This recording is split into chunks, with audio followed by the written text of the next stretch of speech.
Goeiemôre vriende, dit is vandag Dinsdag 9 Desember 2025. Kom ons raak dit so vir 'n wyle stil.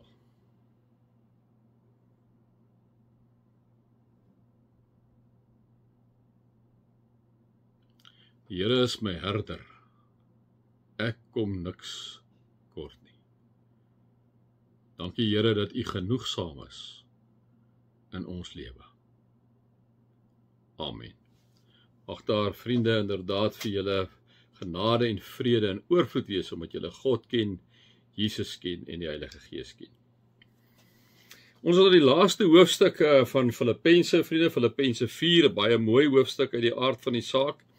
Paulus wat baie lief is vir hierdie mense in hierdie gemeente, eerste gemeente op Europese bodem, soos wat julle al reeds weet, waar hy vir hulle kom sê het, ek het julle baie lief en verlang na julle is my blydskap en my kroon. Ek bedoel, hulle is regtig 'n gemeente wat hom baie naby aan die hart lê, né? En daarom kom hy dan ook, en hy kom praat met hulle hierso in Filippense 4, die vers 4, wat ek en jy baie goed ken, en hy sê vir hulle, hoor hierso julle wat so 'n klomp spesiale mense is, ek is vir julle so lief, julle is die kroon van my lewe. Vriende, wanneer jy vir iemand dit sê, is dit dan iets besonders wat jy vir iemand sê, jy's die kroon van my lewe. Dit is 'n bietjie next level, né? En dan kom sê hy vir hulle, julle is my vriende, julle is die kroon, julle is my blydskap in my lewe. Ek wil vir julle 'n tip kom gee, sê hy. Hy sê vers 4, wees altyd bly in die Here. Ek herhaal, wees bly, wees inskikkelik teenoor alle mense, die Here is naby. Nee, vriende, ek bedoel, hy kom praat met hierdie hartsvriende vir hom, hierdie mense wat sy kroon is, hierdie mense wat sy blydskap is, liewe vriende. Hy kom sê vir hulle, hoor hierso, as die een ding is wat ek vir julle kan sê, wat die lewe die moeite werd is, dit moet julle moet bly wees in die Here. En wat beteken dit om bly te wees in die Here? Dit beteken, liewe vriende, dat ek en jy dankbaar is vir wat die Here vir ons gedoen het. Ons is bly in die Here. Ons is bly in die sin, vriende, dat ons weet, wanneer ons 'n lewende verhouding met God, die drie enige God het, vriende, dan kom daar 'n vrede en 'n vreugde binne in ons, wat ek en jy kry by die Heilige Gees, wat Paulus van praat in Galasiërs 5:22. Vriende, kry ons 'n vrede wat hy later vir ons, wat hy al klaar vir ons gesê het, wat alle menslike verstand te bowe gaan, wat hy vir ons kom sê, né? Kom nou wanneer ek en jy daaroor gaan praat. So, hy kom sê vir hulle, hy sê, hoor hierso, wees altyd bly in die Here. Vriende, wanneer ek en jy bly is in die Here, dan sê ons en erken ons dat God die koning in ons lewe is. Wanneer ek, liewe vriende, bly is in die Here, kom sê ek vir die Vader, sê nogal met 'n uitroepteken hier, so sê ons teks vir ons, wees bly in die Here, wees altyd bly in die Here.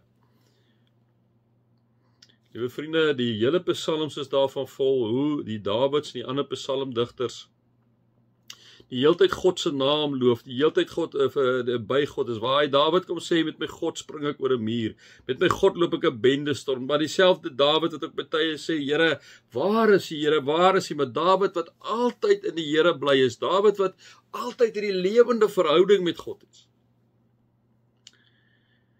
Daniel, 'n ander voorbeeld, vriende, wat Daniel in die Here is, hy's bly in die Here, maak nie saak wat se besluite hy neem, hierdie blydskap, hierdie vervuldheid met God die Vader, Seun en Gees, hierdie vervuldheid, vul hom so, dat hy nie bang is dat die koning hom in die leeukuil gaan gooi nie. 3 keer 'n dag maak hy sy venster oop, en 3 keer 'n dag is hy besig om te bid tot God, kom gee hy God die eer, vir God alles daar, liewe vriende, en op die ou ende dan op grond van sy godsdienst, is al plek waar hulle hom skuldig kon bevind word, in die leeukuil gegooi. En dan op die einde, die koning wat hom daar kom uithaal, sê, Daniel, het jou God jou gered, en hy sê, my God het my gered, en wat die koning aankondig, hierdie God moet aanbid word, né? Vriende, en dit is wanneer jy bly is in die Here, wees altyd bly in die Here, want jy vertrou God met jou lewe, of het goed gaan en of het sleg gaan, liewe vriende, of ek en jy sterf en of ons bly lewe, of ons kanker het, of ons beroerte het, of ons in 'n motorongeluk, wat ook al, ons bly in die Here. Dis wat Paulus ons sê, wees altyd bly in die Here. Paulus sê dit terwyl hy in die tronk is. Paulus sê dit, liewe vriende, waar hy onder haglike omstandighede was. Kom sê hy vir hierdie geliefde mense, sy hartsmense, wees altyd bly in die Here. Ek herhaal, dit is vir ons so belangrik, wees bly. Wees bly. Vriende, wanneer ek en jy bly is, kom dit vanuit 'n dankbare gees. 'n Gees, liewe vriende, omdat ons weet, Jesus het vir ons gesterf aan die kruis, het ons geweet, Jesus het opgestaan, hy kom weer, liewe vriende, hy kom ons haal om vir altyd by hom te wees. Nou, dit is waar jou blydskap vandaan kom. Dit is hoekom ons 'n lewende hoop het ons vir mekaar by baie geleenthede sê waarvan Petrus praat, omdat ons glo in die opstanding van Jesus Christus. Daarom sê Paulus 1 Tessalonisense 4, daarom huil gelowiges anders. Hoekom? Liewe vriende, want ons verbly ons in die Here, maak nie saak wat die omstandighede is nie. Ons weet ons is sy kinders.